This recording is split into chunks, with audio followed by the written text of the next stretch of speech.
Hello everyone, आज बनाएंगे healthy creamy spaghetti.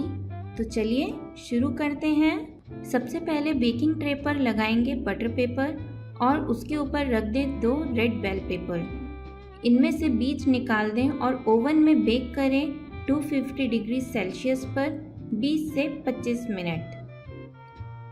ये देखिए अच्छे से बेक हो गए हैं। अब इनकी स्किन निकाल दें। इन्हें ग्राइंडर में डाल दें और साथ ही में ऐड करें 7 से 8 लहसुन की कली और अच्छे से ग्राइंड कर लें। अब एक पैन में लें पानी और ऐड करें नमक। एक बॉईल आने के बाद ऐड करें स्पैगेटी। मैंने यहाँ सूजी से बनी स्पैगेटी पास्ता यूज़ किए हैं। इन्हें आधा पकने तक बॉईल करें और पानी स्ट्रेन कर दें। अब पैन में लें 1 चम्मच ऑयल, ऐड करें कटे हुए प्याज। हल्का भूनने के बाद ऐड करें बारीक कटा पत्ता गोभी। गोल्डन ब्राउन होने तक भून लें।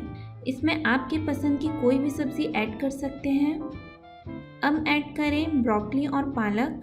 1 मिनट के लिए हल्का भून लें और ऐड करें तैयार किया बेल पेपर पेस्ट। ऐड करें घर पर बना fresh coconut milk. Description box में इसको बनाने की लिंक आपको मिल जाएगी। आप चाहें तो पैक्ड कोकोनट मिल्क भी यूज़ कर सकते हैं। अब ऐड करें नमक, चिली फ्लेक्स और काली मिर्च पाउडर। सबको अच्छे से मिक्स कर लीजिए।